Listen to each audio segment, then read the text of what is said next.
Quick intro, this was recorded in Austin, Texas at a wellness facility, and I shot some B-roll of me getting into the cryo facility and some other stuff. So if you're watching on YouTube, you'll see that. If you're listening, you'll hear it. Much love. I am Jeff Ado. This is Lunacy, where we discern the sacred from the insane and admit that whether we like it or not, we are all profoundly affected by the cycles of the moon. How?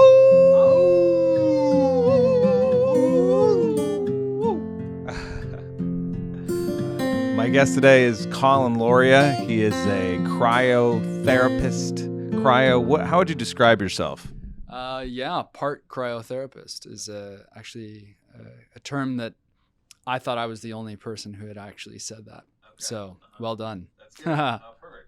And he also has a healing facility here in Austin, Texas, with a bunch of different gizmos that do really great things that are very progressive. And I got to tour the facility, some of which I'll be incorporating into the episode. And I also just froze my balls off for like 5 minutes in the cryotherapy, the Cryochamber. Yeah. Cryochamber. Yes. The Cryochamber. First of all, before we get into, my nipples almost falling off, which is fun. Let's start with how did you get into this business? What drew you to get into biohacking and really starting to innovate different ways and modalities of creating healing for people? Yeah, I think most people just were ready for a new kind of treatment where they could just get naked and experience something crazy. But I think that with Thermogenesis, the awareness of being uncomfortable actually provides benefits, and there's a reason why we do these things.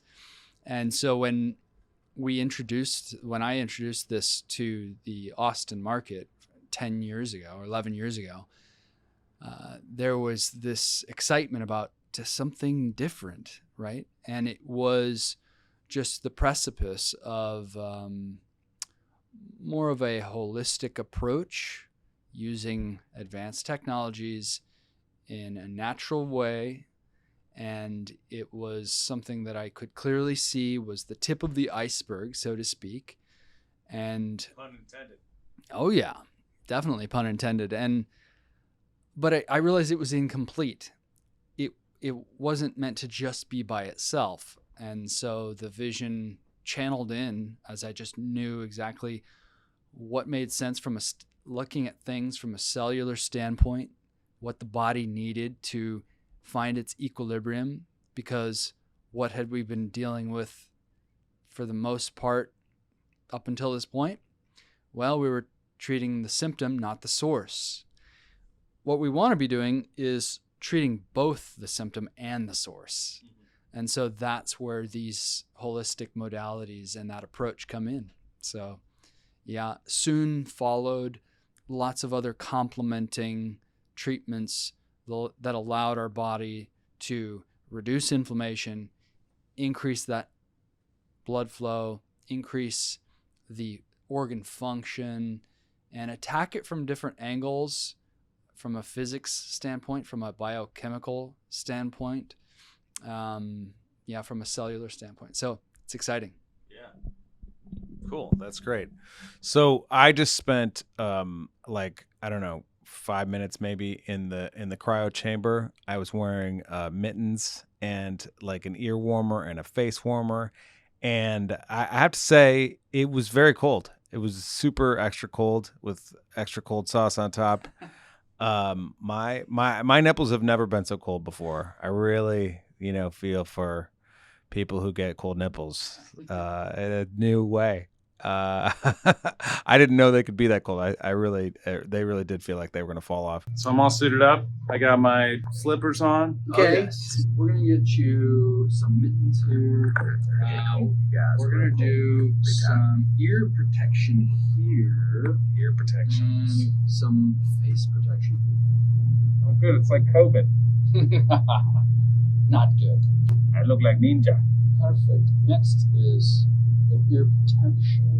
Okay. Nice. We're going to shoot for 3.5 minutes. It's going to be tough. Okay. If you absolutely can't stand it, you can exit early at any time, but try to make it. Try and go for that full 3:30. Going for 3:30. Yeah, let's do it. Let's do it. I'm not ready, but I'm excited. Oh yes, you're gonna feel freaking amazing. Okay. How many people have died in this thing? There was a story once when back when it was being developed, they were using liquid nitrogen-based systems, and we had a liquid nitrogen-based system, but somebody was operating it with no one around. They didn't know how the thing operated it by itself at all. They weren't trained properly, and I think they did pass out. And the team came in the morning because they were alone. They passed out and collapsed into the system. Oh no! And they were frozen in the morning.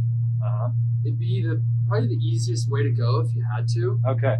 But that was like a one-off thing, 10 years ago. Okay. All right. Cool. They didn't unfreeze them like Disney. I know, sadly. Okay, here we go. Oh boy! All right, this is it. Oh, it's full.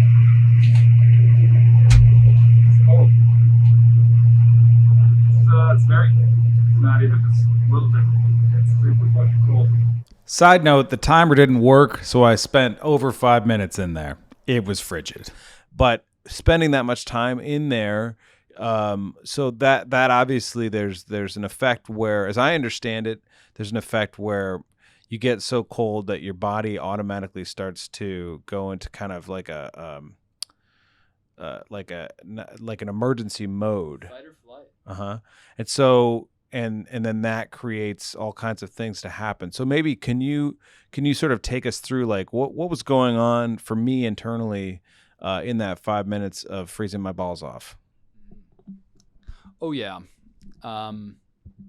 It's nice that we have these new avenues to explore as to how we can stimulate the body to have that equilibrium and maintain our health.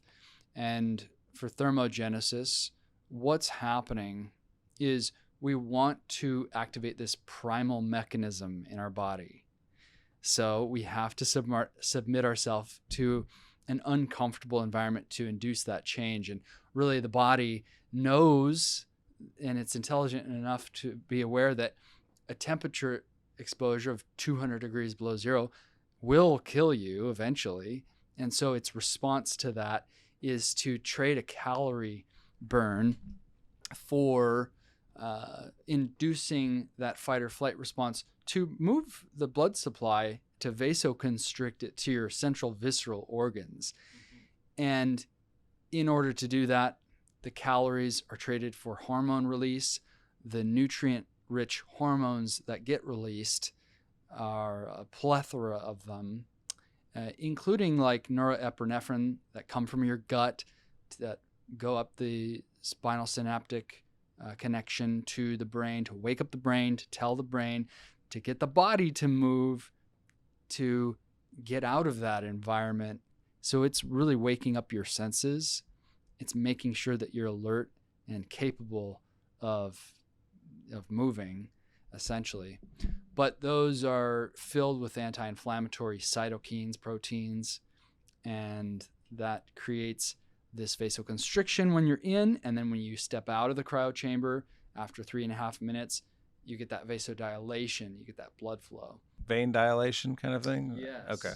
Yeah, vascular constriction, vascular dilation, and so that is the primary means to how that works, really. Okay. Lots of other complementing effects, but in terms of inflammation control, which is a major component of lots of aspects of health and fighting diseases and things like that. So cool. So you have a bunch of different things that work in different ways to promote healing. For instance, the laser. So that's like a very focused thing that provides healing to whatever particular part of the body that you needed to work on. How does that actually work? So the first thing we want to do is just address the why. Why are we healing? Is that we, as a species are more collective than we realize. And so these are the tools to help us heal collectively so that we can, in order to serve others, first we must be fit for service. To help each other, we have to help ourselves first. And so these things, they do have like a face value of, oh, you get out of pain and you feel better, but actually you end up causing a ripple effect of positive energy for the rest of the planet. So these things are surprising ways to do that. So they have use outside of just yourself. The laser I'm particularly passionate about because it was an up-and-coming technology about 15 years ago, but not everybody understood how infrared worked. And then there's deep water with how infrared interacts with the body at a cellular level. We have lots of different wavelengths to consider, and the laser that we use, my intention was to make sure that it could target deeper tissues of the body.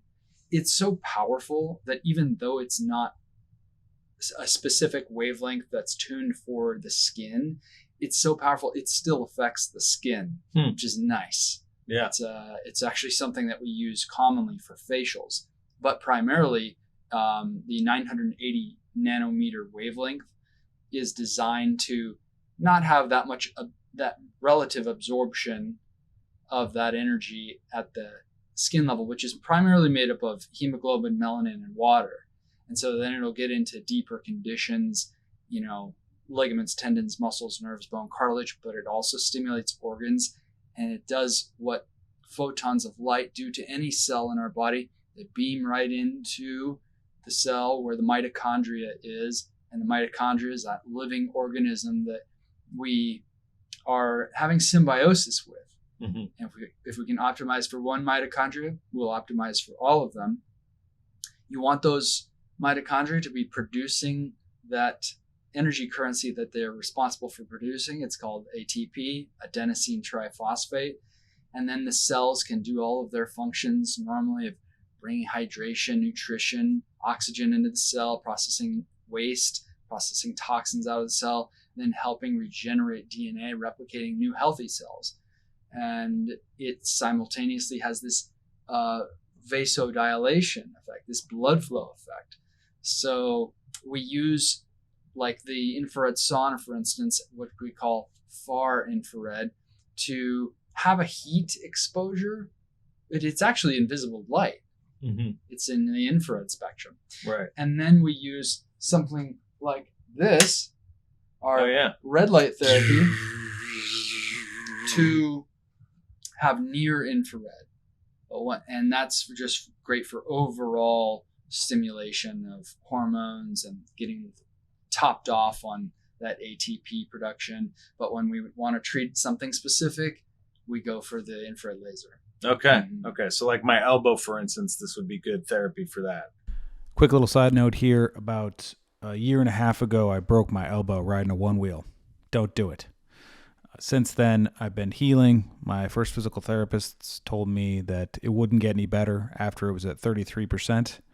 I'm happy to report that as of today, I am at 7% from straight and keeping going. So this is regarding that injury. Oh, hell yeah. And then we just did the PEMF therapy, right, for my elbow also, which was very much like, just felt like sort of electroshock in my elbow. But I do feel like it's, a little more, I don't know, loose in there somehow as a result of doing even 10 minutes of that.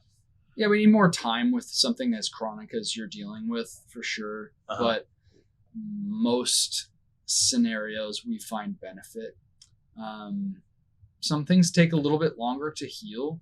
And so you want to not just treat it locally, you want to do things that stimulate your body to be healthy at a systemic level, whether that's, exercising or eating right or doing anti-inflammatory wellness biohacking practices like cold therapy or the infrared sauna, the pulsed electromagnetic field therapy, you can actually treat your whole body with that, right? And so if we're struggling with finding our equilibrium, finding our health, then definitely focus on the systemic effect, because that can have a localized effect. Yeah, totally. And so I've been doing the cold plunging, for a while. I'm into it. I like it. It's the only thing that cures my migraines. Actually, if I get a migraine, I do the cold plunge, and it's the only thing that will eradicate it completely if I'm able to do that. And I know that it's really good for me. Maybe you could dig in a little bit to like what the benefits of doing that kind of therapy are for people who are thinking about doing the cold plunge. Yeah, I'm glad to hear that that's been working for you. Yeah. Migraines are something that I've experienced myself. And my father has experienced that as well. Yes. I'm more of the personality to where, I don't want to avoid something if it's going to serve me. So the challenge with the cold plunge is it's extremely painful up until 2 minutes. And then it turns from pain to pleasure. And then you're able to reap all of the benefits. You get an insane inflammation reduction effect with that. Your body is like the cryotherapy, trading calories for those hormone releases that is creating that nutrient-rich blood flow. And yeah, for sure. I mean, it's a healthy stress. Infrared saunas are a healthy stress for our bodies too. So yeah, that's great. And so just a little bit more about kind of all the different therapies that you have here. It seems like there's you kind of have something for everybody for what they're going through. Do you treat what's your normal clientele? Are there people that are coming in with like ailments, where they need physical therapy and they're looking to heal a particular like an injury or something like that? Or is it people that are just being way proactive about their health and longevity and like that? It's everybody. We see 6-year-olds. I mean, younger than that actually, maybe even 4 years old for certain things, to 90 plus year olds coming to use the therapies for a lot of different things. Our focus is general wellness, and then the treatment of athletes and everybody. And so I'd say, like most businesses, they have a pretty specific niche as to who their demographic is. We're not like that. Okay. we treat so many things, and there's a lot of overlap with these types of technologies, but there's no replacement for physical therapy. There's no replacement for massage. We used to offer massage here, but we just ran out of space. So we can't do everything here, but what we do have is something crazy powerful. We have compression therapy. So that's kind of like massage. These pants, these sleeves that fit over your arms, your legs, your hips, and they have different chambers we squeeze and pulse back and forth from, and that moves blood flow. It releases the collagen. Does some lymphatic stuff too, doesn't it? 100%. Yeah. See, look at me knowing lymphatic shit. I know the fucking lymph nodes. All right, nobody's business. I mean, lymph nodes are such an important thing. It's like if we're dealing with issues with weight, we've got 42.4% of Americans obese in this country, and it's something that I'm really passionate on addressing here. So we've got a few different modalities that really help with that process. But with like speeding up metabolism and like that. Okay. But the lymphatic system, the adrenals, the liver, and the kidneys, those 4 are super important. And the nice thing about the cryo is that it actually can help, 1, reduce inflammation, and 2, you can get that blood flow going, and it can also jumpstart the metabolism and the function of the other organs. It is powerful as a detox. Mhm. So a major component of what we do is this detoxification. And we use different vitamin injections too if we need to get into the nutritional component. We have whole body vibration sitting right over here. That you're just standing on a vibrating plate. That actually does move the lymphatic system. You have to move your body to get that lymphatic system to actually drain and process. Yeah. So, Okay. For you, is there like one particular thing of all the different therapies that you offer that is like, this is the pinnacle thing, this is the best, shindig for people all around? Is it the cold plunge? Is it the Cryochamber? yeah, if you had to pick one, it's like they're all my favorite. Okay. They're absolutely all my favorite. There's no replacement for them in their own realm. But if I have to pick one, it'd be either the cryo or the cold plunge. Okay. The cold plunge, because I'm a little bit more extreme in the lifestyle that I live. I like to race super bikes. I like to race cars. I like to race mountain bikes. I also skydive in wingsuit.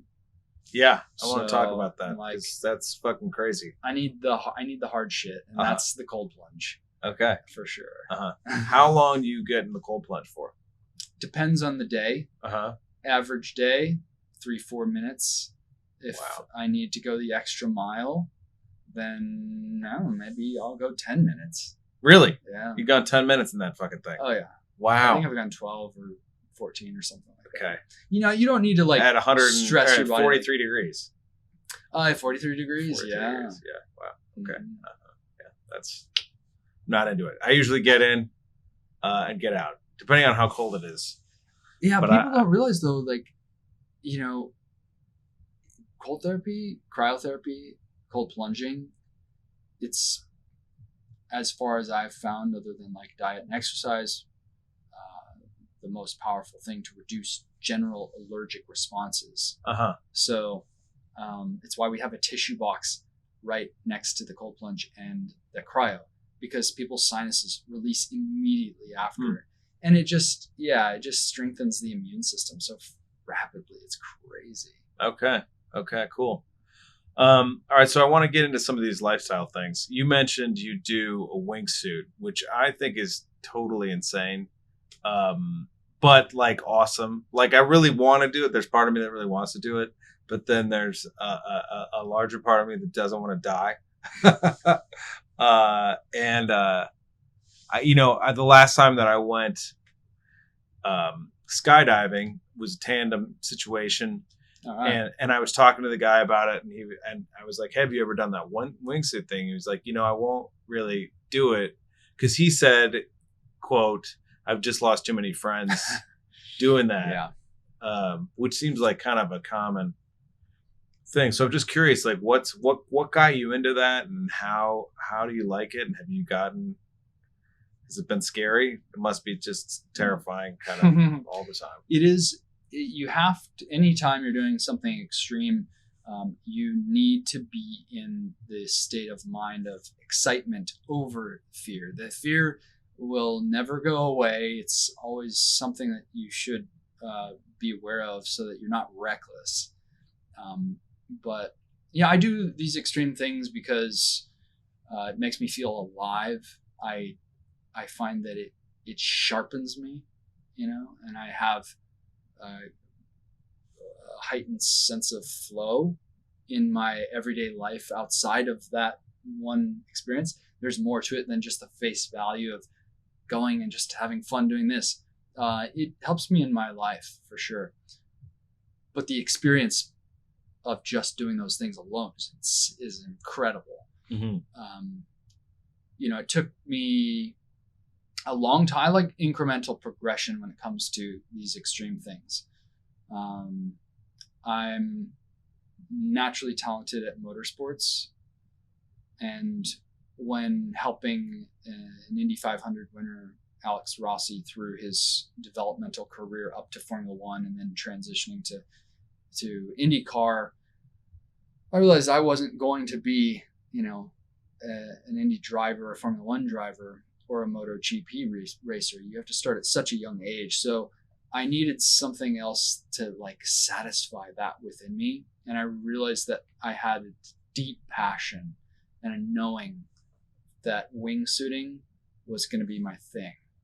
But it's one of those things that once you finally get to it, because you need 200 skydives to be able to qualify to do it. Oh, okay. Is that right? They won't give you a wingsuit unless you've done 200 skydives? No, you have to have 200 skydives to be able to even start wingsuiting. Okay. Uh-huh. It's one of those things, though. It's deep waters. It's such a different animal, and it looks so serene. You just see someone floating and flying in the sky with these videos, or down a mountain. But there is so much training that goes into getting that to that level of comfort. As soon as I put the wingsuit on for the very first time, and you have to start with a novice suit. Okay. Just the novice suit alone, when I first tried it, I realized, what you see on TV is not what your experience is. It's a different thing. Eventually, you do get comfortable enough to be like, oh, I can just fly. But you're actually balancing on a knife edge, because you're like, okay, most airplanes, they fly pretty well. Yeah, well, that's because they're made of metal, rigid surfaces with powerful hydraulics or cables, and they have a vertical stabilizer. It's just your muscles, fabric, no vertical stabilizer. So when you're flying, it wants to slide out a lot. So you really have to balance on that edge. And so just looking a little bit with your head will start you off into a turn.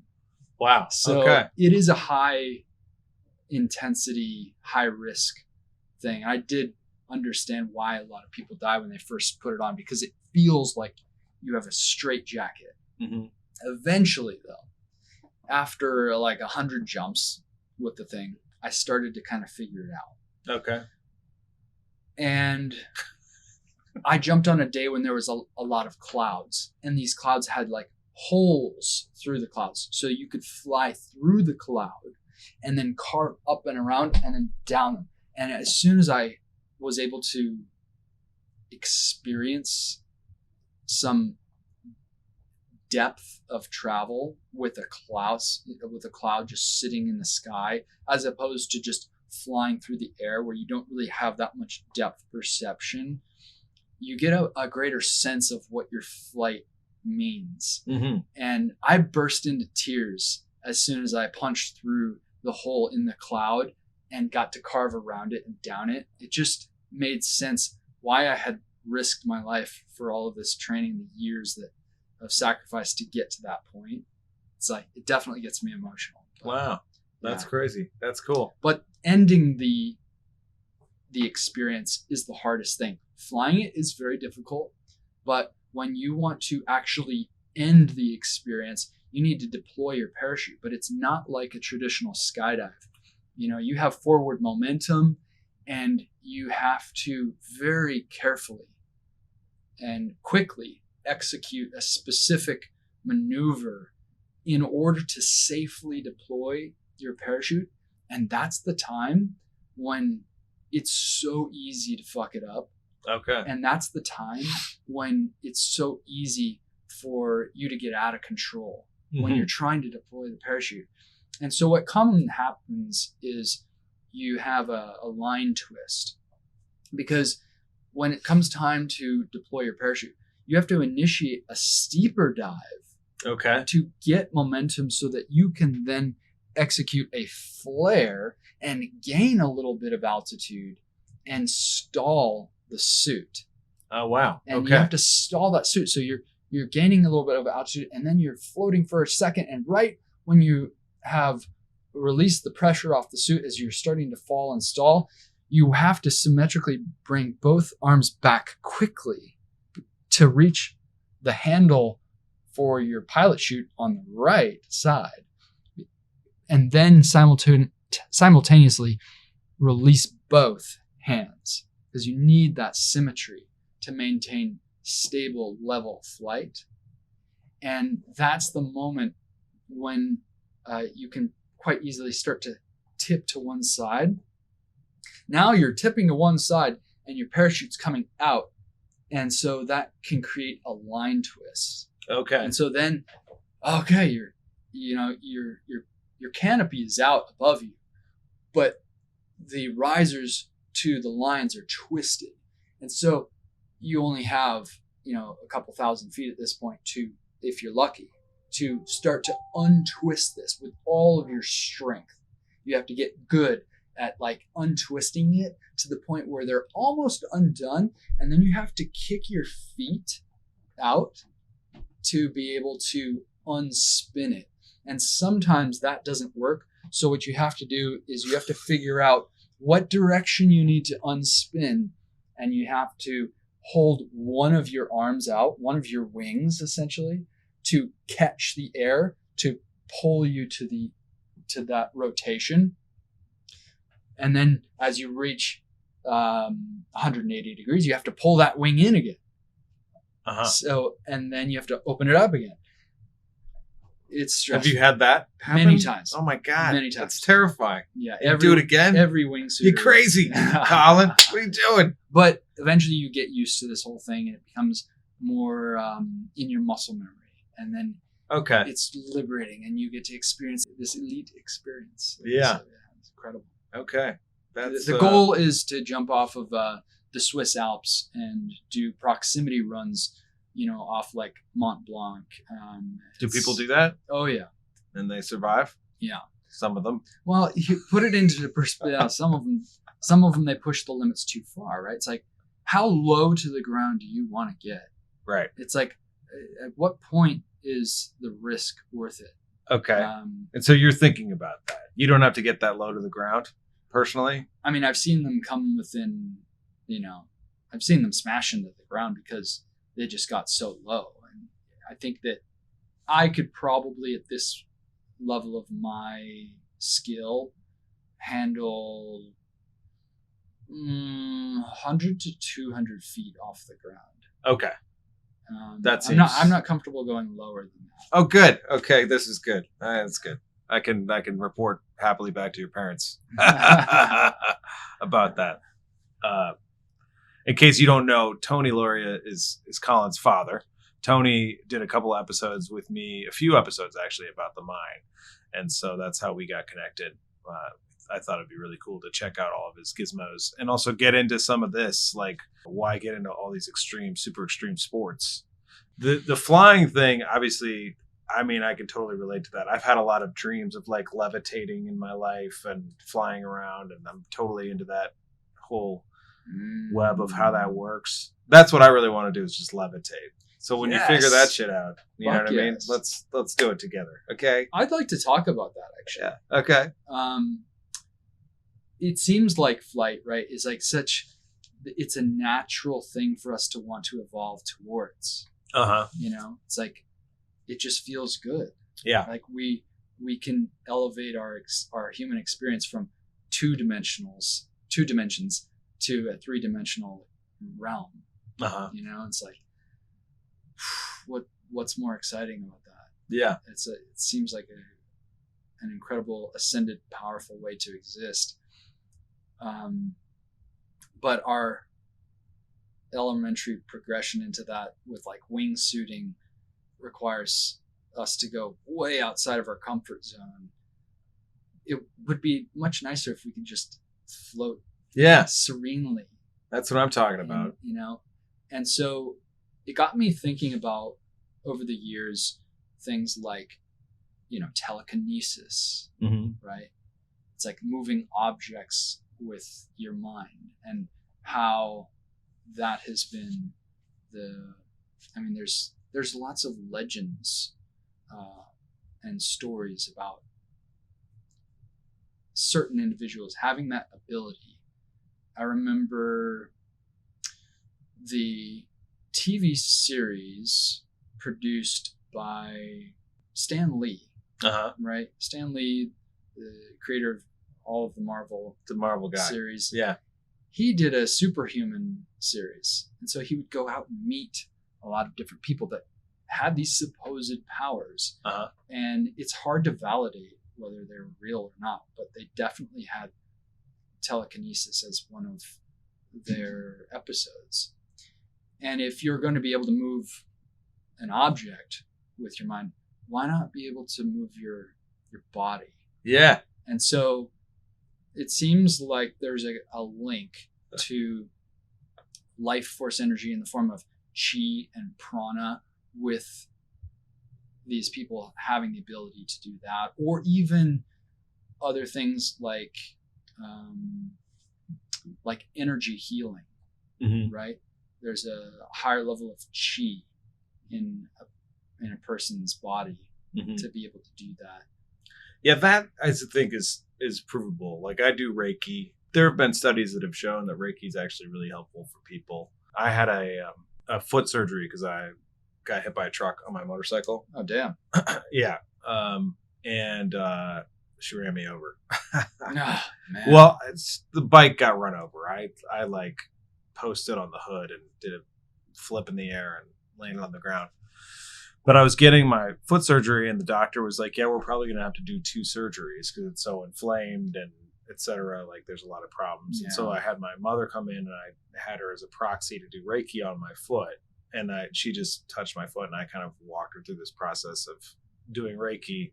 And I only needed 1 surgery, when I went in. Now, I can't guarantee that, that's the reason, but for sure it didn't hurt. Yeah. And even if it was just psychosomatic and somehow that allowed some of the inflammation to reduce because I was activating those ideas, that works for me too. I really don't care how it works as long as it works. And the placebo is the strongest drug in the world. So up to 50% effective. Yeah, exactly. Even though, nursing schools I'm aware of mention energy work. They don't dive into it, but No. they mention these alternative options out there. They can't fully ignore it. No. And so that's good that there's at least some acknowledgement, some awareness of these things for sure. Yeah. So that's nice. Yeah, they can't totally go for it because it's not profitable. So then it doesn't feed the machine. And I'm not even making that wrong. It's like, that's the way the economy works. People need to work and have jobs and et cetera. So it's, even though I think the Western medicine system is really toxic and there's a lot of problems, and like, we stopped touching people a long time ago, which is weird. We just prescribe drugs, whereas stuff like this is so much more interactive and like, you're really challenging yourself and seeing results. I don't think there's anything wrong with that. I just think it needs, like an upgrade, Yeah, we don't do, it actually, of course, it's serving a purpose, but it's trying to serve more than it's capable of. Traditional Western medicine does not address treating the source. Right. And you sometimes do need pharmaceuticals. I've certainly utilized them in the past for certain situations. It's come in handy. But for the majority of the time, you can focus on preventative medicine. I really like utilizing the laser because even though we're not doing energy work here, there is a powerful effect as we are administering this handheld treatment. And I've done a lot of studying of chi masters in terms of how they create spontaneous healing for people. So Greg Braden, you probably may have heard of the name. He's, is a leading scientist, and he's got lots of things on Gaia that go into how these chi masters have reduced tumors, measurably. And they'll have like 3 chi masters working around somebody. And one thing that they do is they chant, either verbally, which is more helpful than silently, but at least silently, is they will create this chant together. And the chant words are already healed. Okay. That's great. So that's so clever to me, because Mm-hmm. if you're looking at like the laws of the universe, the principle of resonance, right? If you have two guitars in a room, you pluck one particular string on one guitar, the other identical string will start to vibrate across the room too. Mm-hmm. And so when we're trying to change our frequency from an impaired frequency to a healthy frequency, we need to emulate what that healthy frequency is. If we're trying to activate that law of manifestation, we don't want to come from a place of like desperation. We want to embody and visualize the frequency of what we're trying to attain. Yeah. Right. And I think that principle of acting as though if it is now, you need to, in terms of healing, you need to act as what is in the present moment. Mm-hmm. And if your desire is to be healthy, you need to align yourself with what that healthy state is now. Yeah. And so their chant is now. It's already healed. Right. It's like, I love that. So I think that's something that, if I'm ever doing a laser treatment, I will either verbally or silently utilize those words and visualize the healing happening. Mm-hmm. As opposed to just some robot just running a treatment on somebody. Yeah. That's more powerful. And thank you for bringing this up, because I'm going to remind my team about that. Good. That's good. I'm glad I could improve the teamwork situation here at Cryobodyworks. Mm-hmm. Yeah, I mean, the self-fulfilling prophecy is real all the time, everywhere. We blindly, and for me, that's kind of part of what you're pointing to. It's like we blindly are, assessing our lives and acting, in response to things that have happened before. And so then we have like an idea of, next relationship, the same thing's going to happen. Well, then the same thing happens. Why? Because there's a self-fulfilling prophecy engaged. But if we can train that self-fulfilling prophecy to be something that's positive, like I'm going to have full health in my body and full wellness, and I'm really going to be vital, and then we automatically call for that in our lives. And you see that kind of everywhere. Even with my wife and I found a house in Grass Valley near your folks, and we had she had made a declaration. She was like, we're going to find a house within a year. And we really fed into that idea. And then when we went up there to look for houses, it was the 12th house that we looked at out of 13 houses. We were like, this is the one. And we felt like it was very much meant for us. And I mean, we love our place, but it was also a factor of that we had really created that, this is something that is definitely going to happen. And it's fascinating how that works in terms of healing. If we really see ourselves healing whatever it is that we're going through, and we're taking the appropriate actions that are going to help foster that healing, then we really can then we're able to receive that healing as we envisioned it.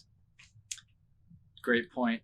I can't tell you how many injuries I've had that I thought were going to be something that I'd live with for the rest of my life. And we've been programmed, by greater society that things are permanent. And some things are permanent, absolutely. Mm-hmm. Some things are truly damaged, but more things can be healed than I think a lot of people realize. So at least getting in the optimistic mindset of healing is crucial. Yeah, super critical. Yeah.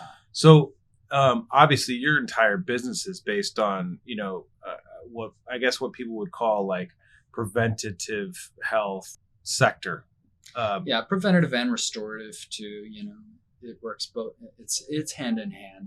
Yeah. And what's fascinating to me about about that is like that's just not more common. Like, it's beautiful that you're doing what you're doing, but these kind of wellness centers are not everywhere, and they could be. It just wouldn't, again, it wouldn't be profitable for the system that we have if people were really actively getting healthy. But that doesn't mean that people at home and wherever else can just start doing that. They can buy the red light therapy thing. That's not even that expensive. They can create a cold plunge situation pretty easily. It seems like to me, that's sort of the wave of the future. It calls to mind, I did some Thai yoga massage training. And one of the things that I found so fascinating about it is at some point in Thailand, they shut down all the yoga practice, all the Thai yoga practice, which has, gone on for thousands of years. They've been doing this practice. They shut it down. And then the king realized that people were too sick and their hospitals couldn't. Yeah. He realized that people were too sick and the hospitals couldn't accommodate the people who were being so sick. And so he basically reopened all of these healing clinics that do Thai yoga massage that, if you've experienced that at all, it's like basically someone sort of practicing yoga for you and going through different sen lines and like, stretching you in ways that the meridians. Exactly. To align and realign and get proper flow in your body. And so then it became this preventative practice. And then of course, like, their health rates went way up and they were able to sustain the population, et cetera.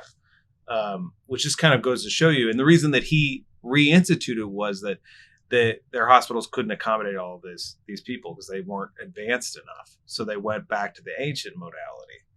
And I feel like that's a trend that you, obviously with what you're doing, are really trying to also manifest here in Austin.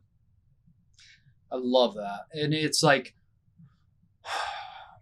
we can't afford to be that closed-minded. Yeah. We literally can't afford to be that closed-minded. Mm-hmm. We have to be open-minded to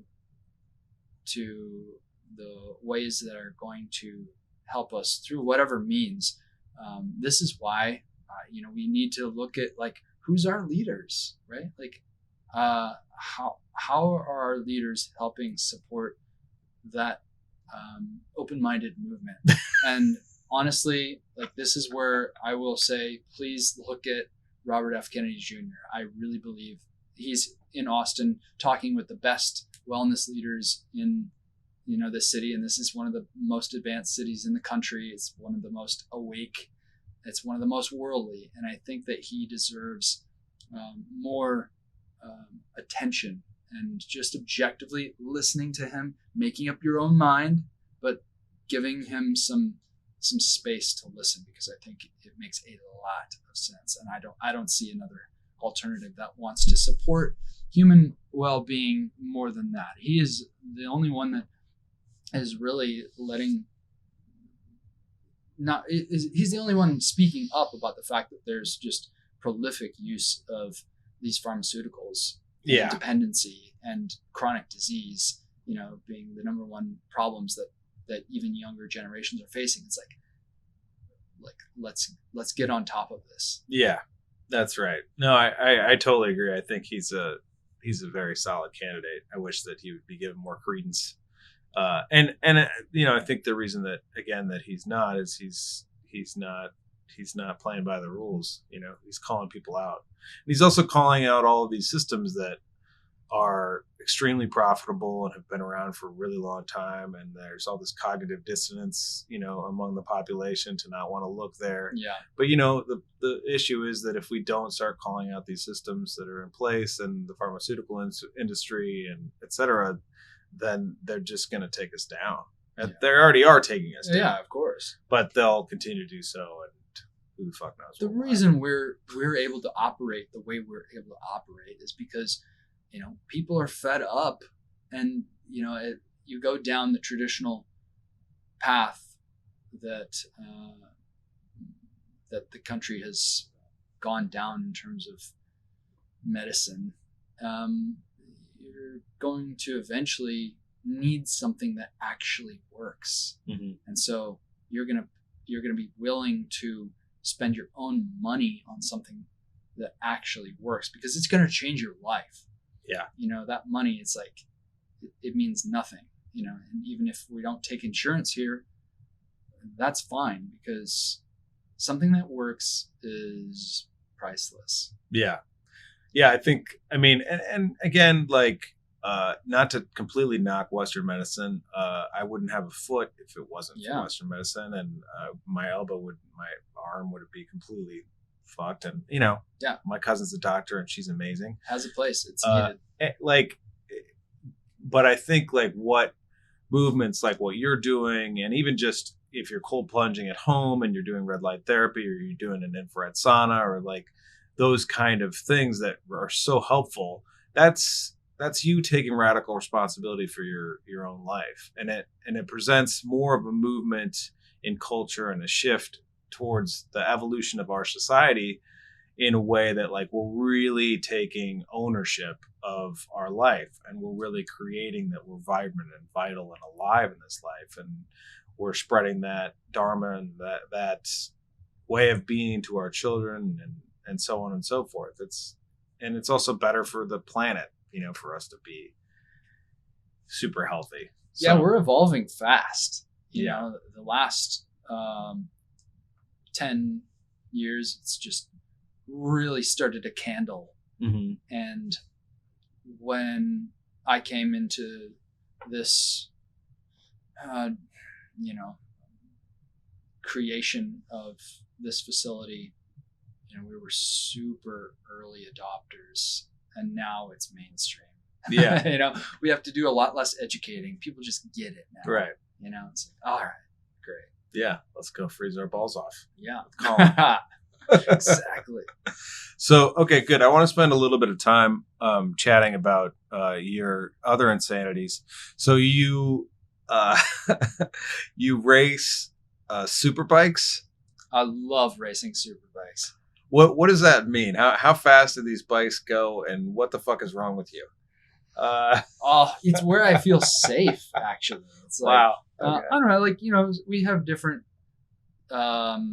in fairness, like I say that as somebody who was in a motorcycle accident.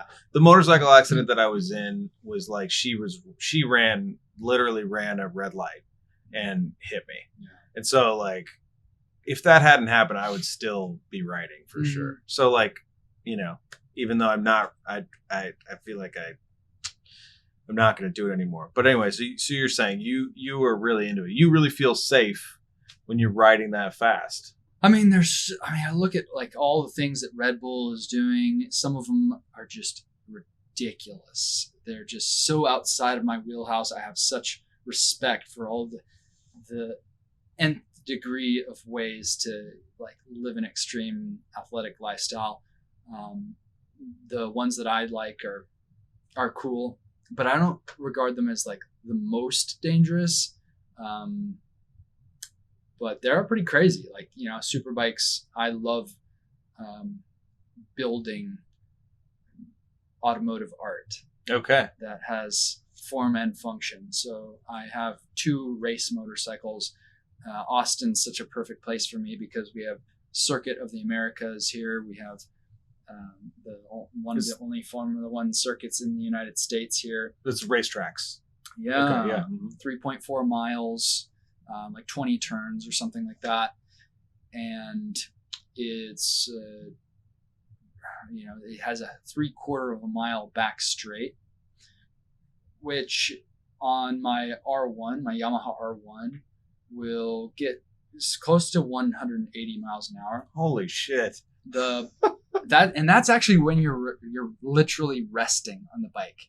When you finally get to that back straight and you're going up to 175 miles an hour around there, you're actually just catching your breath. Yeah. But it's hard to catch your breath when you're really trying to focus on that braking point. Yeah. You've got to be just managing your trajectory because that back straight is actually slightly curved. And so you're leaning the bike there. When you ride a motorcycle on the street, there's so many variables. You know, you can't really explore the limits of what these things are capable of until you get them to like a controlled environment. And then you realize on that controlled environment, the other variables are not bombarding you. They're not bombarding your senses. So you get the confidence. The confidence builds naturally. And if you've got like an innate ability, you'll go even further with these things. And I do have a good innate ability with motorsports. But when you get to that level where you can comfortably explore the limits, you get to this elite experience. And I hope that people get their own elite experience in whatever passions they get, because it's just like where you feel the most alive, the chi just overflowing in your body, leaning one of these bikes over at the maximum lean angle while still feeling the grip, and yet just playing outside of that realm so that you get enough rotation on a turn, but you're not sliding it too much to get out of control. It's like absolute heaven on earth for me. That's amazing. Yeah, I will never do that. I snowboard, and I snowboard through the trees. Oh yeah.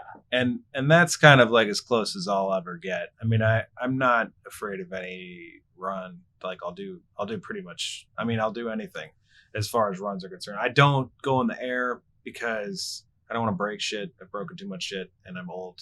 I just don't want to break stuff. When Carolyn and my fiance and I are back in California to visit my family, we'll go snowboarding. Yeah, let's Absolutely. do it. I got an Icon pass this year and a Sugar Bowl pass. Oh, yeah. But yeah, that's definitely like the one thing that I can kind of relate to on that level with, because if you're, on a powder day and you're cruising through the trees and you don't know where you're going, but you trust yourself and you're going really fast, there is really nothing like that experience of, riding the board and using your centrifugal force and balancing on that knife edge. Yeah. Right. It like sharpens you as a person. That's true. Yeah, definitely. I like it also in the mountains because I feel like I'm also connecting with nature in a way, especially if I just stop and think about it for any length of time. I think it's great that you do those motorsports. I just don't. That's probably never going to be me. And the flying thing, I'm going to get my pilot's license. That'll be my. Yeah. Then you could come up and jump out of the fucking plane with your flight suit. Down. You know what I mean? So all right. It's a date. You can't die though. Okay, because I'll be in big trouble. I've been doing this a while. I have over 300 jumps now, so it's like with the wingsuit. 100 with the wingsuit. Okay, and 200 plus with the skydive. Yeah. Okay, and you have a partner that maybe does this with you. Actually, yeah, Carolyn, my fiance. Oh, cool fiance! Thing is, congratulations. Okay, good. Boom. You. Nailing it down. Put a ring on it. Oh, I did. Yeah, she was one of the only people that could keep up with you. Keep up with me, and I'm one of the only people who could keep up with her. Yeah. Oh, okay. So that worked out well. She had already skydived solo before I even met her, and when we connected, it was like, oh, well, let's just complete her license, and then we can do this anywhere we want together. And yeah, she snowboards, she mountain bikes. Okay. She loves motorsports. And, cool. Does she ride motorcycles? She really wants to. Okay. So it's like there's so many toys we can get into. Yeah. She's got a lot on her list already, but we're definitely gonna get her there. Okay. Maybe. Yeah. Okay. Good. Be safe. I mean, be dangerous, but Yeah, we'll be safe. Yeah, the stay safe thing. People say when the instant that I heard somebody say stay safe, I was like, fuck you. I mean, I'm sorry. I get it. You want people to be safe, and it came out of COVID. It's so weird. I don't even understand. Yeah. But it's like the whole mentality of stay safe. It's like, why don't you just say be scared? Walk around being scared, stay safe. Yeah, like, what's the fucking difference? It's like, no, live dangerously, be alive. Inhale, do things that are going to scare you intentionally. I mean, I think that's what's calculated risks. Incremental progression, mixed with like what's going to really like grow you and strengthen you. Yeah. Absolutely. Yeah. And so I really applaud what you're doing. You know, I've talked to a lot of friends about, my friend Sterling Hawkins has a book called Hunting Discomfort, and I've interviewed him a couple of times. And just that whole concept of like, you know, actively hunting discomfort, because we're going to feel the pain, we're going to suffer no matter what, for sure. But if we can actively go out and look for it, particularly like in our subconscious with our ways, our patterning, and where it is that we're trying to escape, and where we might be leaning on addictions or substances to get out of that, you know, instead of like just actually looking into, oh, where do I feel a lot of pain? Why is this pain there? And how do I alleviate that pain? How do I take responsibility for it? Or how do I cut the cord that I need to cut with, you know, for getting validation from others or from my mother or whatever it is, you know, like we have to listen to our bodies at a higher level, at a deeper level. Yeah. Like, it's really good to be a sensitive individual as long as you're taking action when your body is speaking to you to address whatever it is that needs to be addressed. I really, going back on the other point, Jordan Peterson is just such an amazing person in the way we're living in a modern world. And going back to like living in environments that are, or experiencing your passions that are dangerous.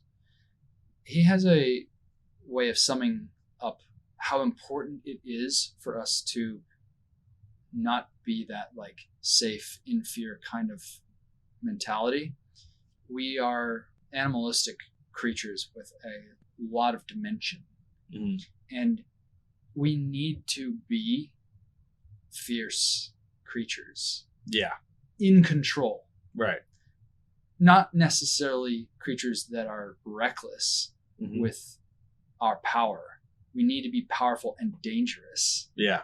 And we need to be in control of that. Yeah. Because just sitting still while also having that ability to, you know, inflict harm or damage, but not, is really what gives us the strength. That energy leads to great things. Yeah, there's something really beautiful, and I've been exploring this quite a bit lately, about being dangerous without being a danger. You know, knowing that you can swing the sword, knowing that you can fight, really like owning who you are and being very specific about your actions. That's dangerous. If I know what I want and I'm going after it, that's dangerous. But I'm not a danger. Really, if the opposite is true, if I don't know what I want and I'm just kind of like moving around through space and I'm in fear, that's when I'm dangerous, because I don't know what I'm doing. But that fear side of me will have to come out. Whereas if I'm focused and I'm very clear on what it is that I want, what I'm going after, then I am dangerous without being a danger, because I'm in control. There's something really powerful about that whole notion. Someone who is training mixed martial arts, they become a powerful person. Even just sitting in a room with that person, you can feel that energy. Yeah. And even though they're not exercising that, being still, you can feel that energy, and it definitely changes their life. And I think that same principle can be applied for someone who just jumps into a cold bath, right? Who endures the soul-crushing pain of the ice bath, but endures it. Yeah. And moves through that threshold.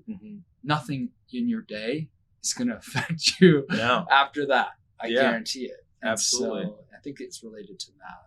You're consciously creating initiatory experiences, where you're going through an initiation, you know, standing in that cryochamber for 5 minutes. Like, that was really fucking cool.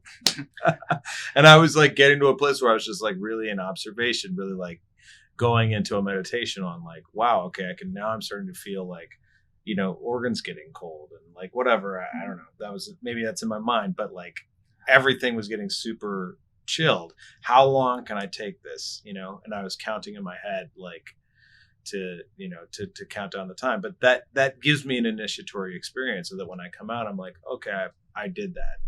That's like stays with me. Even meditation in the morning is very much like that for me, because that consciously sitting still, focusing on my breath, that creates an automatic barrier between me and my day and the things that are coming at me. These practices are really valuable. The other thing I was going to say about embracing our fierceness in a way, as you put it, is like, we're an apex predator on this planet. I mean, the reason that we are sitting here is because we've dominated the rest of the planet for sure. Yeah, and each other. And, human history is incredibly bloody. And if you go back and back and back and see all of the different, the way that we murdered all the Neanderthals and all that, like, we're not nice. We're fierce beasts. And even though we live in polite society and, we're relatively nice to each other, there is that side of us. Yeah. And there's no denying it. And there's no sense in acting like that's just not the case or demonizing it. It is the way that we are. Knowing that we are this apex predator, knowing that we are fierce beings, then we can allow ourselves to act in a way that is very conscious, but also allows for that fact to breathe in us. Yeah, this is something that's pretty near and dear to me, because I want to live in a world where we're exploiting things less. I think we can be perfectly fierce. And what was the way that you described it? Dangerous, but not. Yeah, dangerous, but not a danger. But not a danger. And so for the last 8 years, I've been vegan. Okay. So I'm perfectly capable, and many others are capable, of living a full-fledged, flourishing life without exploiting animals in that sense. Mm-hmm. And so I advocate for people to explore that and finding ways to reduce how much they're exploiting other animals. Yeah. It matters, but it doesn't matter. Life has this interesting way of being. But I think there's other reasons why we would want to be the shepherds. And so I definitely encourage people to explore more ways that they can do that. I mean, God, like in every walk of life, we're going to be like crushing bugs or, hurting the environment in some ways, but how can we just do it less? How can we be fierce, but also loving as much as possible? So Right. That's the movement that I've been on for a long time. Yeah. And I think there's something, to me anyway, about like embracing the fierceness, recognizing the fierceness that then allows you to also act from love, because you're cognizant of it. You know that that's going on. You know that is the way that we have been. Yeah. In that realm, a lot of people are just really disconnected to their food, and they need to have as much connection to their food, like pray for their meals, like really appreciate what it took for that meal to get on their plate. Mm-hmm. Like everything, who touched that, what it came in contact with, everything. It's just that increased mindfulness, I think, goes a long way. So. Yeah. Every meal that I have, I pray over it, and I don't, it's not like a Hail Mary. It's my own prayer. It's, about, appreciating all the hands and the lands that brought us this food. Yeah. And really like being thankful for whatever's in my environment right now. Like it just, it creates an appreciation of the food. Like I taste it more afterwards, and it just brings me much more consciousness about how all this works, and the great mystery of life. And I'm not vegan, but I do eat less meat these days. And I also am conscious about where that meat comes from and how it's processed and how it comes to me. I do the organic things and Nice. the Neiman Ranch things. But yeah, we've just become sort of very numb to that whole thing. it's important to be conscious about it. Yes, definitely. Well, I'd say in general, there's a good movement happening. Yeah. For that. Yeah, I appreciate you being a part of that movement. Hey, thank you. Thanks for having me. Yeah, absolutely. Yeah, the only other thing I wanted to mention was that, we were talking about the fierceness. There's also a fierceness in being loving. As you were pointing to, a lot of times we talk on this program a lot about the love operating system, which is really for me just like asking myself consciously, how do I love more? How do I be in love with my life more? How do I give love more? How do I receive love more? How do I experience that love more in my life so that I can be more of service, but also just have a better quality of life? And very often that love comes with the fierceness. I'm in a situation right now in my life that's, I'm not going to get into like the details of, but something happened that could very easily be looked at, oh, that person wronged you. And that's like objectively, that looks like that's the way that it is. But if I'm attached to that and I'm like resentful about what this person did to me, it doesn't serve me. Then I become like a tool of the resentment, and it hooks me, and then I'm mad about it, and then it drives me crazy. Versus if I embrace compassion and I'm like, okay, I see what you did, but I also trust my life in this process, and I choose to love you despite the fact of what you did. That's such a more powerful place for me to come from, and a place that's much more invigorating for me than to be resentful and mad and angry at them and like punish them.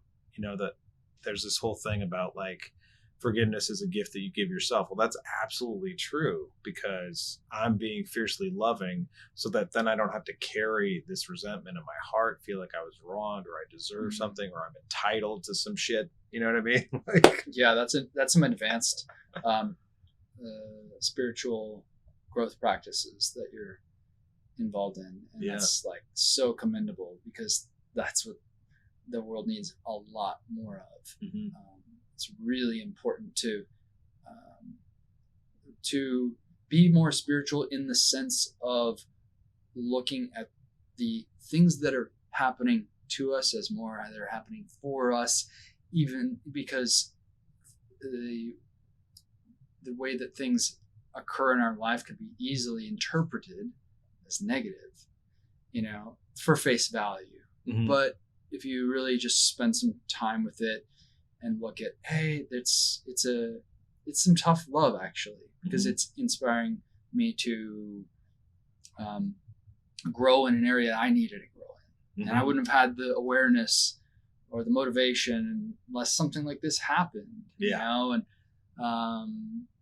that's important to try and pause, hold the reaction, really digest it and feel it, and try and view it in its positive outcome.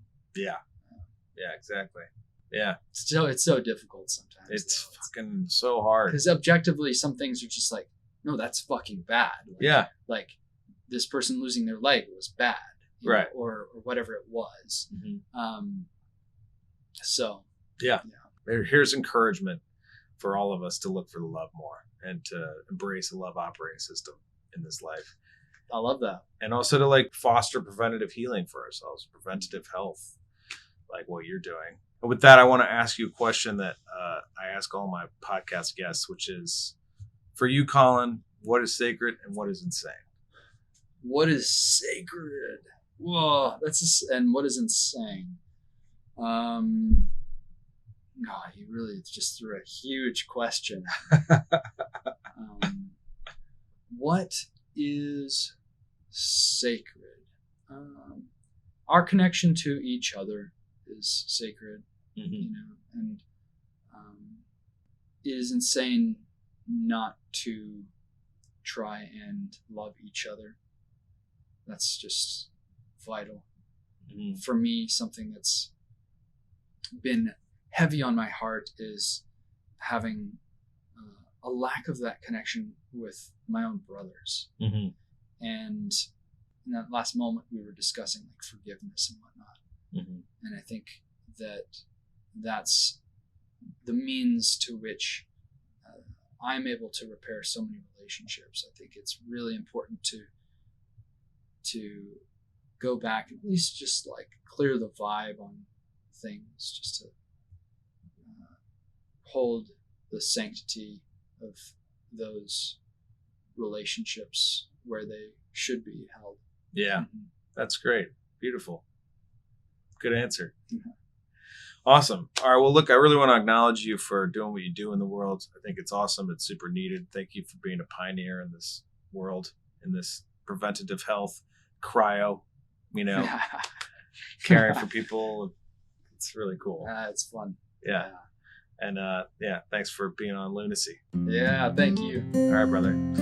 All right, everybody. If you want to support this program, go to patreon.com/Lunacy podcast. Every little bit helps. Much love, and we'll see you next week.